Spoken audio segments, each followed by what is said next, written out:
Hello and welcome back to Film Exaggeration. And with the release of the third movie coming out soon, today we will be looking at the 2008 comic book movie, The Dark Knight. Now I assume most of you already know the critical history of the previous Batman movies, but for those of you who don't, here's a quick review. Good, meh, horrendous, holy shit, what a masterpiece. I actually planned on reviewing Batman Begins, but after watching it again, there just wasn't enough material to work with. It was okay. There were some really good things, but it was just too uninteresting in a lot of places. Not bad, but not great. But it was critically acclaimed and made over $370 million, so director Christopher Nolan was brought back to make a sequel. And since this movie is regarded as one of the greatest movies ever made by so many people and grossed over $1 billion worldwide, it's the perfect movie for me to review. So let's not waste any more time, let's watch The Dark Knight. So the movie begins with 5 people, all dressed in creepy clown masks, breaking into a bank. Turns out this job was planned by someone named the Joker. Okay, I'm going to try and explain this as best as I can. There are 2 people on the roof and 3 actually robbing the bank. One of the guys on the roof disables the phones and then the other guy kills him. That guy heads down to the safe, opens it, and then another guy shoots him.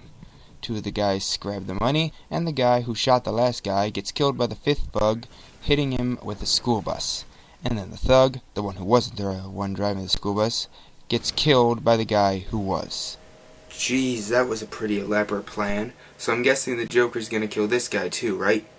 I believe whatever doesn't kill you simply makes you stranger.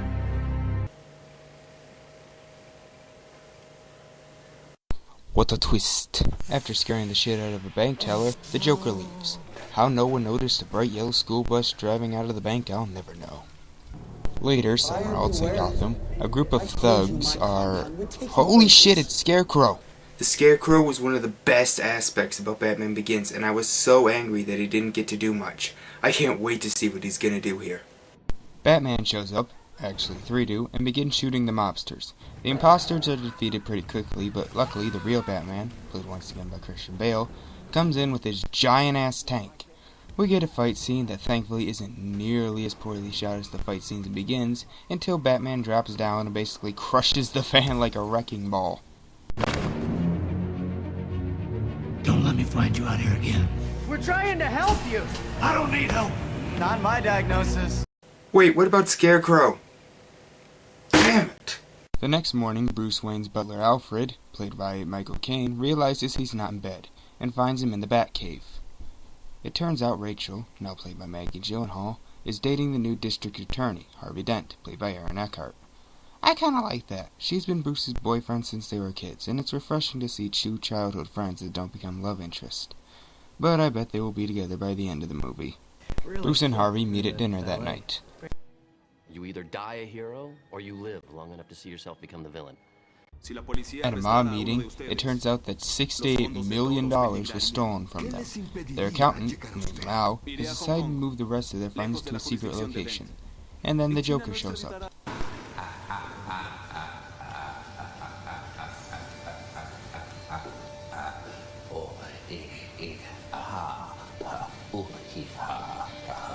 And I thought my jokes were bad. Give me one reason why I shouldn't have my boy here pull your head off. How about a magic trick? I'm gonna make this pencil disappear. Ta-da! It's gone. Oh, and by the way, the suit, it wasn't cheap. You ought to know, you bought it. Shit. I want to hear proposition. Why?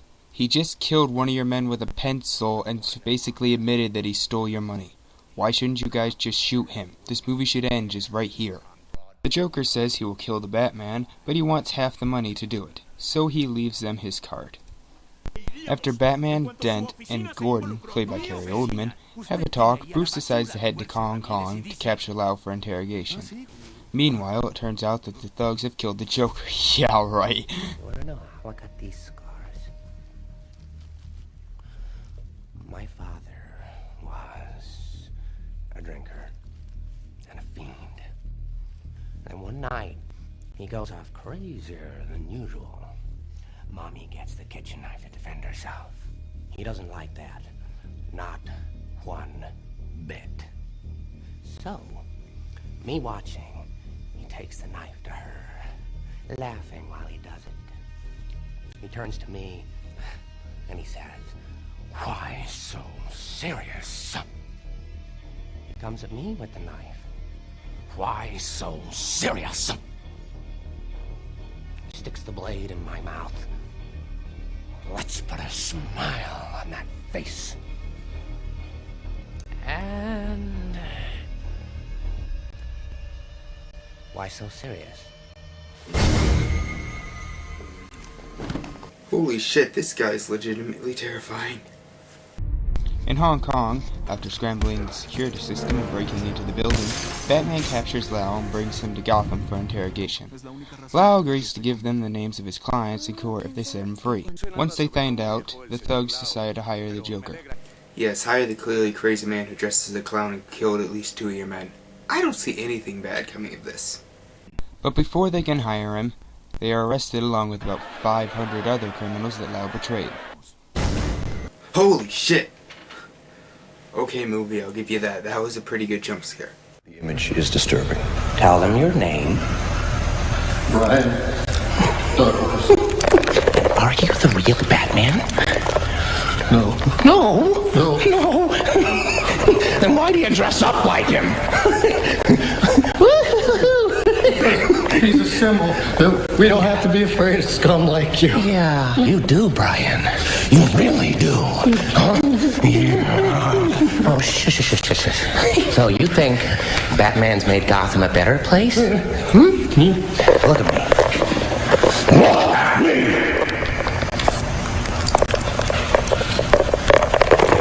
You see, this is how crazy Batman's made Gotham. If you want order in Gotham, Batman must take off his mask and turn himself in. Oh, and every day he doesn't, people will die. Starting tonight. I'm a man of my word.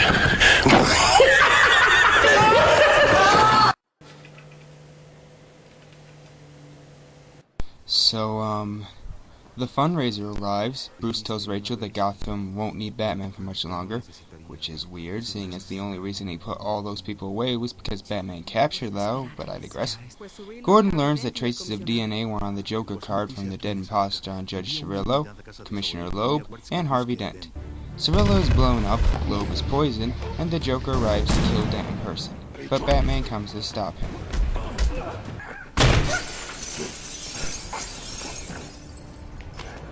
Let her go.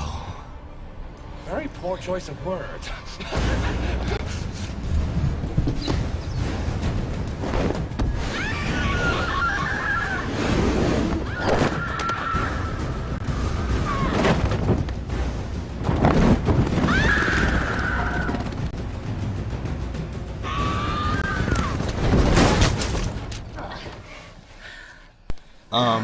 No.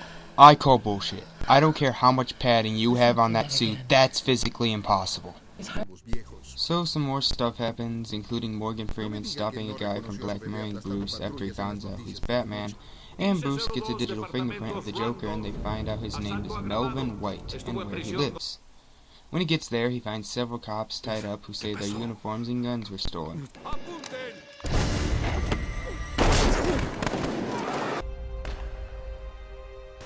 With Gordon dead, they tell his wife, who blames Batman for some reason. Batman interrogates Maroni, breaking both his legs, while Harvey, who's starting to lose his mind, interrogates one of the Joker's henchmen, but both of them don't know anything. Bruce agrees to tell everyone he is Batman, but before he can, Dent tells everyone that he is Batman, and is arrested. I love this scene. It really makes you feel sorry for Bruce. He's basically saving the entire city, yet everyone hates him because they think he is the cause of all their problems. As Dent is transported across the city, the Joker and his thugs come up to the SWAT cars in a truck and begin shooting them. We get a pretty good action scene in which Batman's tank blows up and he gets a new motorcycle. In the end, Gordon, who somehow faked his own death, shows up and captures the Joker. I have no idea how Gordon faked his own death. Maybe they didn't bother to take him to a hospital, or maybe he's Jesus. But they do make him commissioner. At the interrogation, the Joker gets inside Batman's head, slowly trying to tear him down. At least that's the way I see it. And then he reveals that he has Dent and Rachel captive. How did he capture them? Corruption in the police force, of course. Batman snaps, locking the others out of the room, and begins to beat the shit out of the Joker. Choose between one life or the other.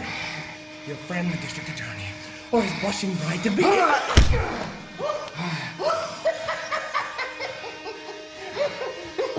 You have nothing to threaten me with. Okay, this guy really is one of the best villains in film history. Everyone was right about that. Nothing to do with all your strength. Don't worry, I'm gonna tell you where they are. Both of them. And that's the point.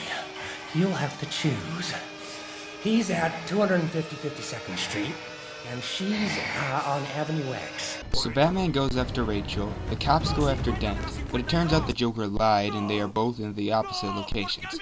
Batman manages to save Dent, although half his face catches fire, and Rachel...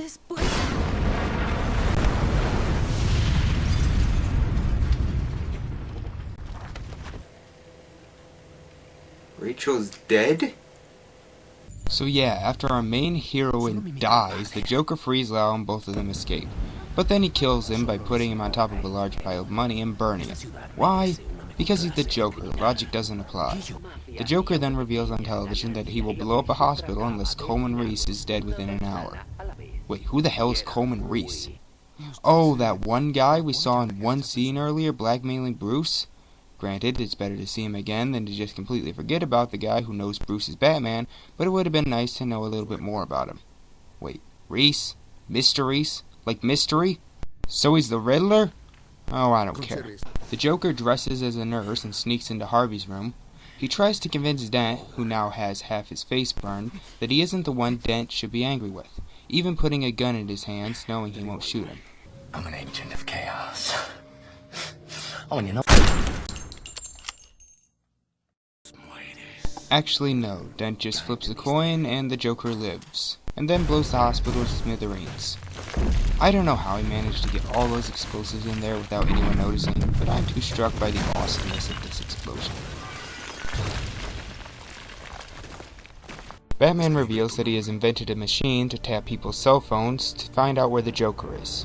Wait, that sounds familiar. Holy shit! Does that mean...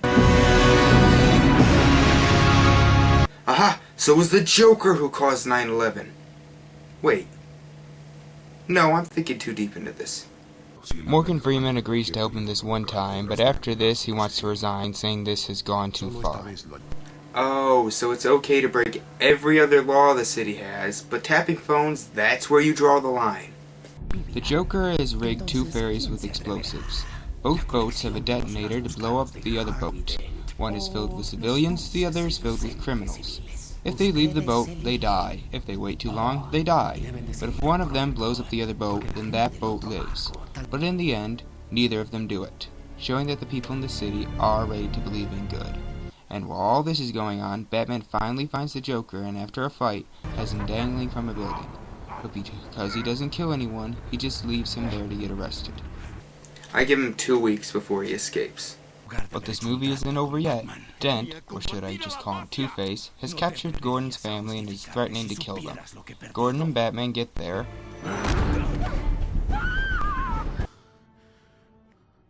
So with the Joker in jail and Harvey dead, everything ends happily for Gotham. Wait, no. They actually decide to blame Batman for all of Dent's kills. Gotham needs its true hero. Why can't you be its true hero? You either die a hero, or you live long enough to see yourself become the villain. In other words, we need more conflict for the next movie. In the end, the Bat Signal is destroyed, Morgan Freeman quits, and Batman is now Gotham's most wanted. This is a depressing ending. He's a silent guardian, a watchful protector, the Dark Knight. The Dark Knight is a great movie. I'm not going to deny that. but it isn't quite as good as people say it is. Some things don't make sense or aren't explained very well, and it tries a little too hard to be clever. But it does do so many things right. It makes you feel sorry for Batman when the city begins to hate him. Dent's descent into madness feels natural. It's long, but there's a lot of stuff going on, so it's excusable, and even at points feels like a political satire. It looks great, the acting is great, and the action scenes are good, although nothing mind-blowing. But the best part is the Joker. He was scary, clever, and even funny at times. While there are other great parts in the movie, I think that the movie wouldn't be nearly as good if it weren't for him. If the movie wasn't regarded as the greatest film achievement since the invention of film itself, then it wouldn't be overrated. So yes, this is a great movie, and I am excited for The Dark Knight Rises, but the hype is ridiculous. Well, that was 2 reviews of 2 critically acclaimed films. What am I going to review for next time? I should do a critically panned one.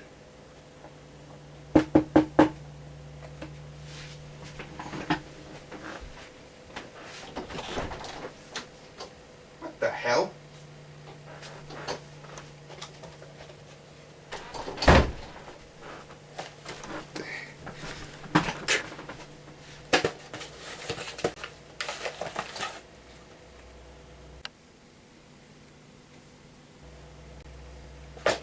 Of course it is.